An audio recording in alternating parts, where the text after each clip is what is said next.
Hi, everyone. My name is Sonia Howell. I'm the executive director of Tranquil Studio, and today I have some special people with me. I have the probate court here, not all of them, just a couple. I have Dionne Bowens, who is the juvenile court administrator. I knew I was going to mess that up. I also have Kirstin Sarabia, and I have Donovan. Donovan, your last name? McCary. And we are here to talk about education, as we always do here on the Tranquil Studio Org um, podcast. So I'm going to read right off of this intro just so I don't mess it up. So today I'm honored to welcome Kirstin, Dionne, and Donovan. And both of these ladies and Donovan have dedicated their careers to serve the public and develop programs for families. There's tons of programs. We're not going to talk about every single one of those today, but we are going to talk about their purpose, their philosophy, and why they do what they do. Whether it's community-based education, mental health, social work, and anything within the juvenile justice. They've been instrumental in Lenawee County in changing the narrative for young youth involved in juvenile court. I've worked with them as well. They're wonderful people. And we all share, they'll share the role that they play in educating communities, whether it's working with parents or other community partners, and whether it's in the classroom. They talk to you in your homes. And sometimes we think of education as just something that goes on through K through 12, but please know that there's so many community partners out here supporting families that we're going to try to bring so many to you. And we're lucky to have these guys and some of their larger social initiatives that they have. And thank you so much, um, Donovan, Dionne, and Kirstin. And welcome to the show. And please, let's share. All right. Well, thanks for having us. We appreciate it. We appreciate our community partners and the collaborations that we have. So thank you for using your platform to share resources and to get the information out there to the community. Awesome. You're welcome. I've got questions, direct questions. You guys, please share as I ask these. So, Kirsten, I'm going to ask you the first question. So, please start talking about community educations.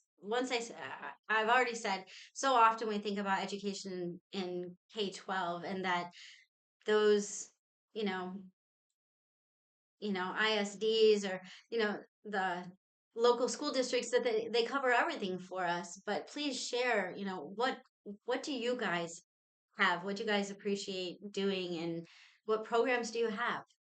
So with the juvenile court, especially with like juvenile probation, our goals are to reduce recidivism, to try to keep them out of the, adult probation system.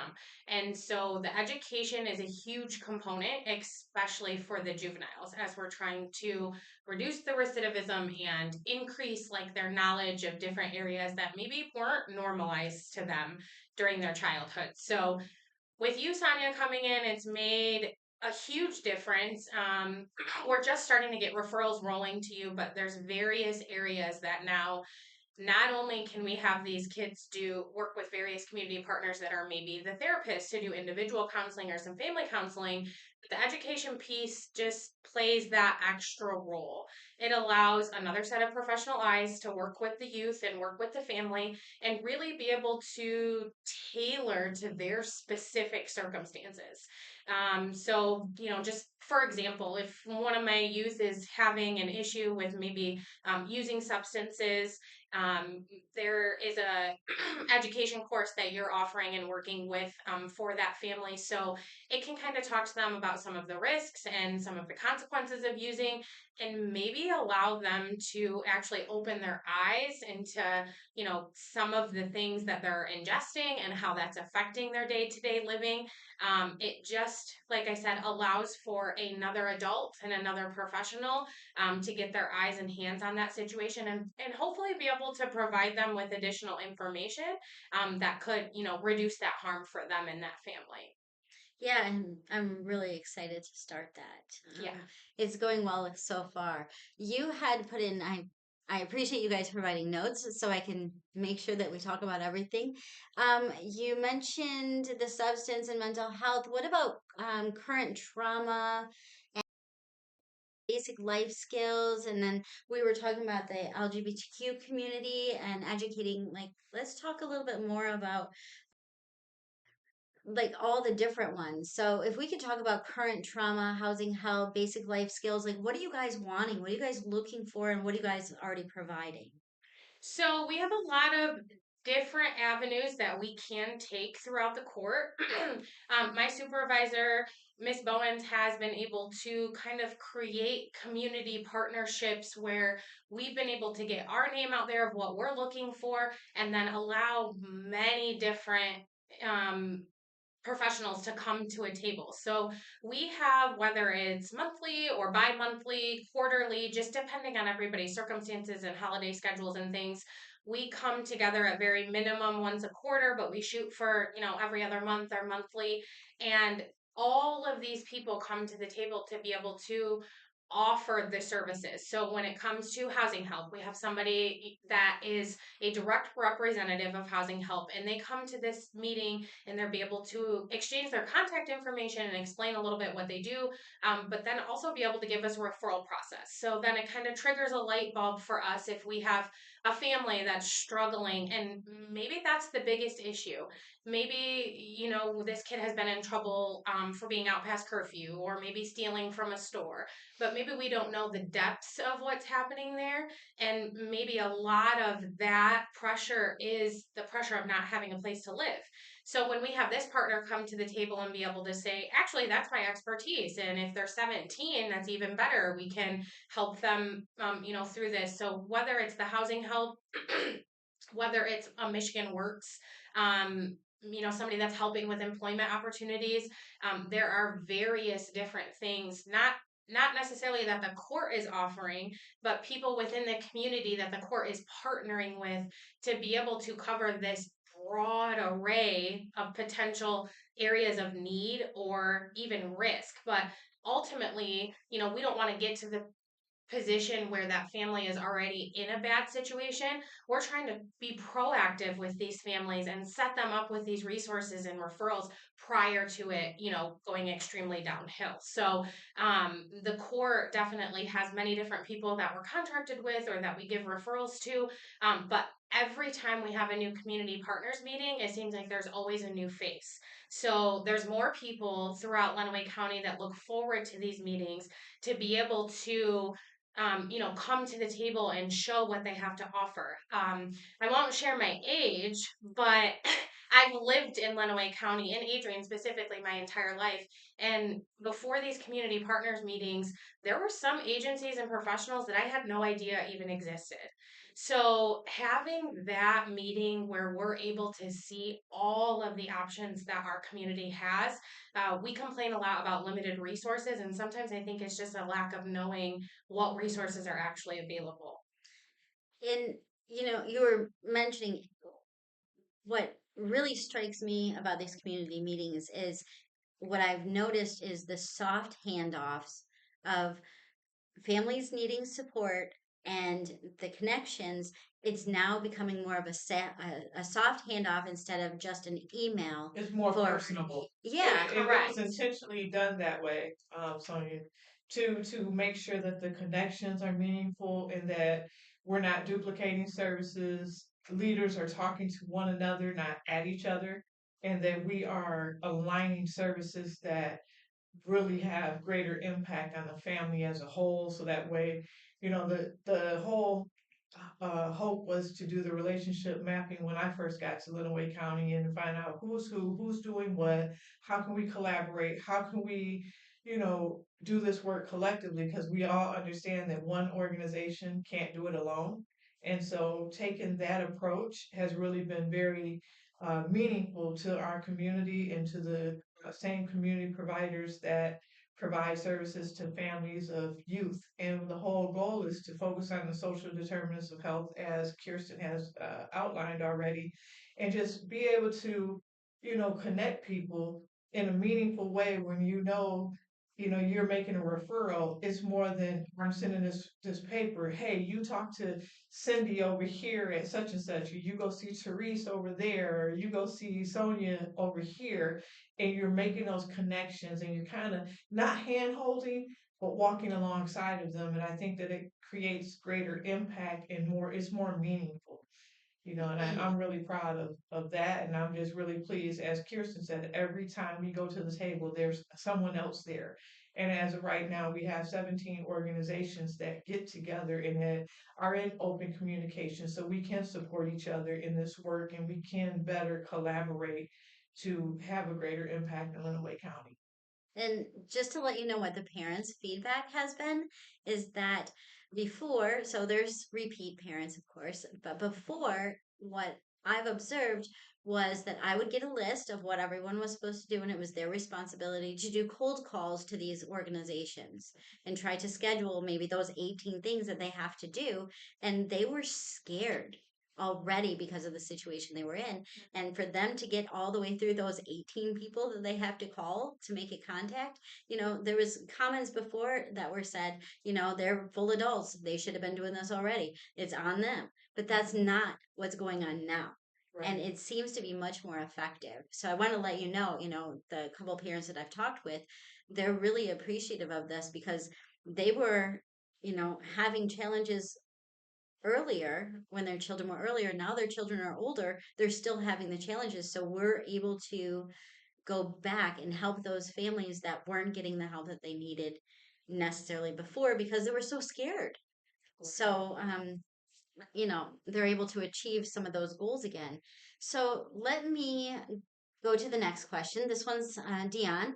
One of the things that I admire most about your work is how deeply you're involved in addressing the community resources, as we were just talking about, such as education, mental health, advocacy, supporting underserved families. That's the point that I want to talk about right now, and connecting the youth to the programs and connecting, positively.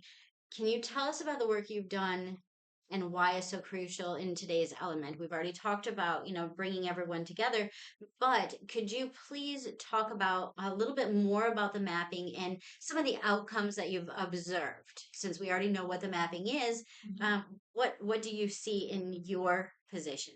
Well, being that I have experience as being a juvenile probation officer and also being a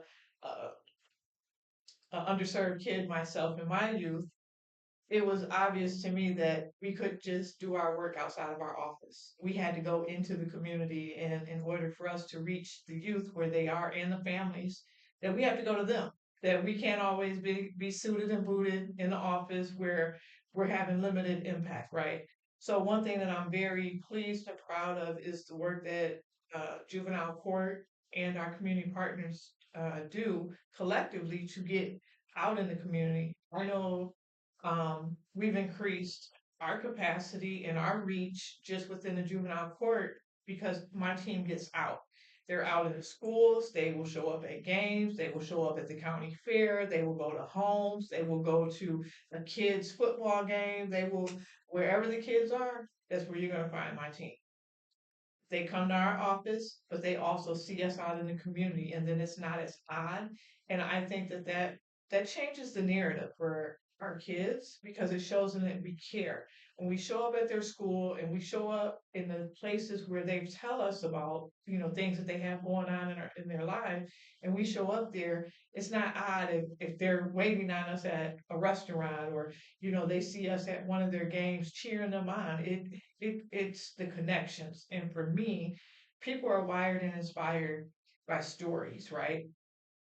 And if we are not connecting with them, there's no story to tell. It's just, it's punitive and that's who you are, and it's a disconnect. And I think that the more personable that we are, the more visible we are in the community, the more impact that we will make. And so that's kind of how I lead the team, and we do those things. We do a lot of community service projects, which I'm really proud of my team for doing. I know this year we did a lot for the holidays. We do a lot for the community, and it's just a different idea. We do a lot with the Boys and Girls Club, and we're creating a youth in law opportunity for kids to be more involved in law and doing mock trials and learning about criminal justice. And so having all of those impacts and having great JPOs on the team that are serving as mentors in the community, all of that has changed. It's not just the punitive approach to saying, you're a bad kid, we know you're bad, and now we're going to label you. It is wrapping all of our resources around these youth and becoming the village that they need to be successful. Well, you were talking about narrative, but I think that it's also changing the power dynamics of the narrative where you're becoming community partners and community, people in the community, and not that you're so high that they can't relate to you. That's true. So I like that also. Thank you. So another approach that you mentioned was not duplicating services. So could you share your thoughts about not duplicating services? Many times organizations operate in their own silos, and it's a missed opportunity to meet people where they are. It's a missed opportunity to provide programming for those who need it the most. And everybody sits on their own pocket of resources. So when you collaborate services, it has you have a wider range of impact. And so for me as a leader, I think it's real important for us to always coordinate services to be a good partner. Not just say it, but figure out ways that we can support one another, how we can empower one another, but how we can connect for the betterment of the families that we serve in Lenawee County.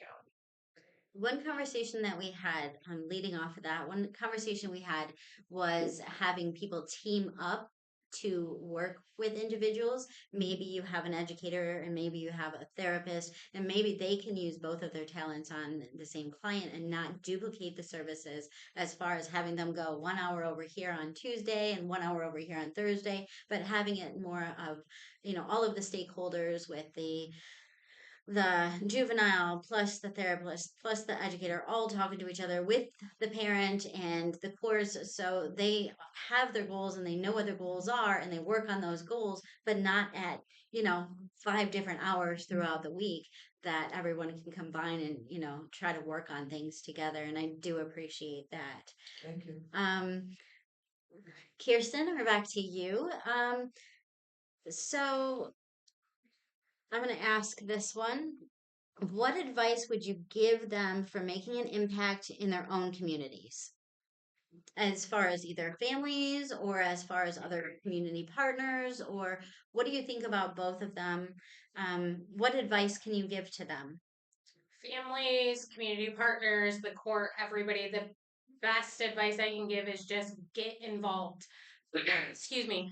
Being involved, getting your name at the table, sharing what you do, communicating with each other. That is the biggest piece to all of this.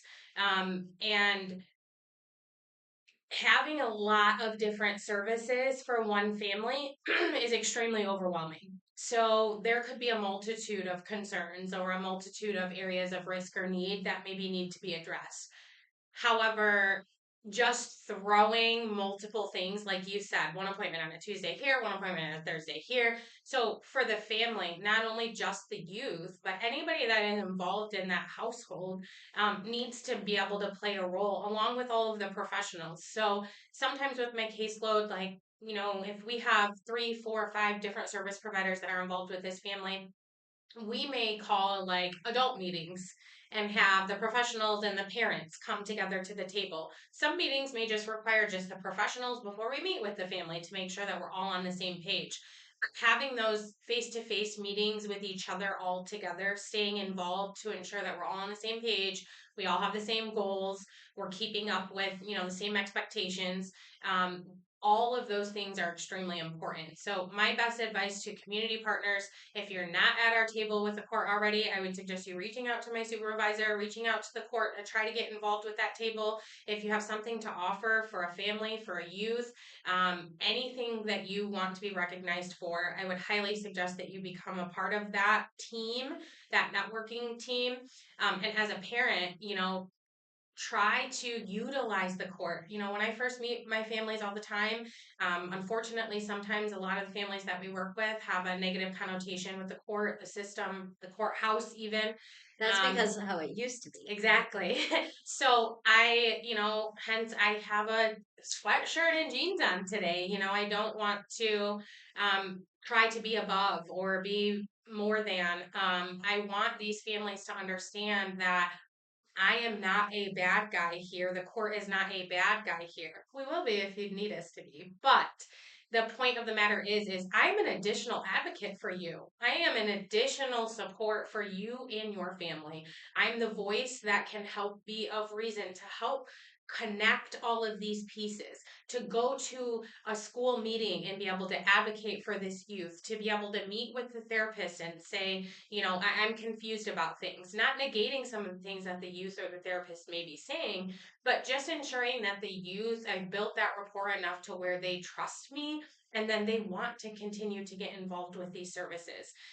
So again, it still all boils down to communication and getting involved, whether you're professional, family, or the youth in this setting. One thing that I was really not surprised by, but one thing I observed about Donovan, I had noticed someone at one of the community meetings just happened to give an update and say that there was a service that they were doing a study about, they were doing a case study in the community. And Donovan came, to that person afterwards and was like, hey, I noticed that you have something. We have something. So he noticed that gap and was like, hey, wait, so it wasn't just you guys that had noticed a gap, but the parents in the community noticed the gap. And when that gap showed up and it was just observed, Donovan caught on super quick. Donovan, can you explain a little bit about how you feel education could help this person and why you thought it was such a large gap? I mean, obviously you're not going to tell the whole story of who the client is, or the juvenile, or any of that, but what strikes your interest? What made you say, hey, wait, there's this gap and that might be filled here? Can you tell a little bit Yeah. about that? So, like she said, at our most recent community partner meeting, one of our community partners had brought up a new plan that they were thinking about doing something in the future. And while they were talking about this new plan, this new program, one of my kids on my caseload, it kind of just struck in my head, like, this would be something that could very, very well benefit one of my kids. So, things like this, programs, I feel like will really be good for our kids and the youth because they will educate our kids. They will help our kids in ways that families don't really think that they will. Just by simply talking down to an educator that might know a little bit more than they do. Just simple things like that will be very important for our community in the future. So, yeah. Yeah, and having these case studies, and maybe people who are doing these type case studies should come to you beforehand and ask you Yes. guys if it's even necessary for you guys. This one just happened to be, tie into what you're looking for. But if anybody in the community is coming up with ideas or case studies or anything, and wanting to bring it out into the community, maybe interviewing the community partners might be a good idea also. And coming to these community partner meetings and sharing this information could be extremely helpful, even in the beginning. I just want to jump in and say it's nice to bring us together so often throughout the year. So we're not waiting for a community needs assessment to come out to tell us what our needs are in the community. It's bringing people together and leaders that see and that can speak for and represent their organization and the programs in the area of concern, or the area that we need to focus on, the focus area, right? And then that allows us to start making solutions and stuff before we have to wait. And the more of us is at the table working collectively, it greatens the opportunity to pull our resources together so that way we don't have to go seek a grant, or we could just kind of problem solve quickly. Who has access to this? Who can do this? And then we can get things moving quicker. And so I think that right there really plays into what you said, and having your team come together and give ideals. That's one of the things that I love about my team as well, is because if they see a need or a focus area that we haven't addressed yet, they'll bring it to the table, and then we will, communicate that outward with our community partners. And so just like Donovan said, jumping in, asking questions, that's why we come together. So that way everyone's not sitting on their resources and not sharing them. Definitely. And, I believe that it was some of our college students that are at our local colleges that did that case study. So, I mean, if you want to talk about collaboration there, I mean, that's pretty killer. Um, so next is Kirstin. I'm going to ask you, what can people take in their day-to-day lives? You already said how they could be involved or whatever, but what can they do right now in their day-to-day lives?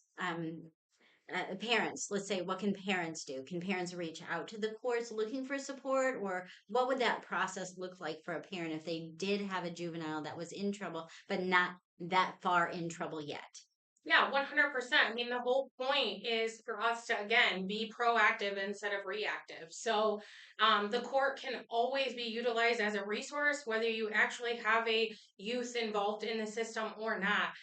Me personally, I don't know about the other juvenile probation officers, but I still stay in communication with a lot of kids that have been released and their families. So, I've had parents reach out to me before for support or references or referrals. Sometimes they just need like a 10-minute vent session and maybe like a little power boost to be able to give the encouragement. So the biggest thing that I would say is that if you are struggling with a problem with your youth or your family dynamic or something to that effect, that you believe that there could be somebody or something out there and you don't know what direction to go, utilize the court. Call the juvenile probation floor, ask to speak with a probation officer or the court administrator or a supervisor, or anybody can get you in contact with who you need to. I actually myself keep what I call like the juvenile court Bible, and it's, I mean, a 4-inch book of many, many resources, referrals, education material, multiple things. So just start making phone calls. And if you don't know where to start or don't know exactly what you're looking for, call the court, see what we have to offer, exchange your information. That is definitely something that if we can help get you involved in some sort of education piece or linked up with the right service provider to prevent your child from coming to the court, 100% we would be more than willing to help you with that. And that is so different than from before. So absolutely, yeah, so different. So I'm glad that we're giving updates here. Dionne, the next question. I've highlighted some comments that you had here. You're very proud of the community services and you're proud of your JPOs, and we've gone over that so many times. But if we could talk more about um, that you guys care more about the juveniles than just punishing them and locking them up. I really want to go towards that restorative practice direction and talk about that. If you could share some thoughts. Well, that's definitely, our passion is helping kids and understanding that, the labels that once were put on juveniles, how that impacts them throughout their life. And so looking at every situation and every youth as a youth and not just, oh, that's a bad kid and it's still a kid. And they still need guidance, they still need nurturing, just like, everything that we did growing up, we just didn't get caught for it. So we just try to make sure that we don't take that, thought process of labeling and so forth to the point of understanding that they're human. They are supposed to make mistakes, and as trusting adults in their life, it's our responsibility as a community to rally around them and teach them the why, to help explain the why you don't do that. To do some preventative things early on, so that way, when you look at the increase in certain type of crimes, it's because no one's educating them. So when we start talking about education, and I'm a firm believer that education happens in the household first, and then you get it in the school. But now you have a village of people telling you and not being afraid to say, no, that's not the way. You should do it like this, or have you thought about this, or did you know the consequences that comes with these actions? And so I think it's so important to be able to rally around the why to help explain. We're talking about it. This is a different generation. This is a generation that has, these young people have gone through pandemics. We're adults and we had a hard time adjusting. And so we have to give some grace, and we have to be able to communicate and understand this is a partnership. Even with the juveniles, it is a partnership. And nothing goes, no one can be in this world solo. No one can do it alone. So understanding that from my perspective and kind of leading that way, I think it really makes a big difference. And teaching families that the court is not your enemy, as Kirstin says.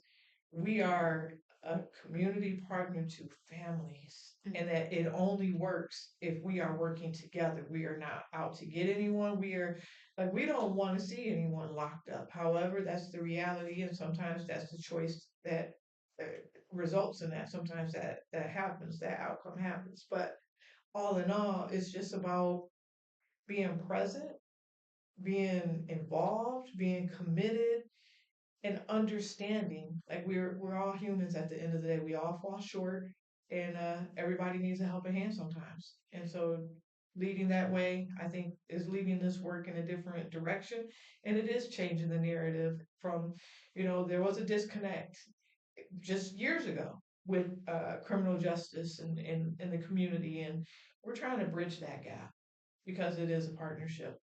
And I think more people are buying into that now. Yeah, I agree. And just before we started recording, we were talking about the family being one of those stakeholders.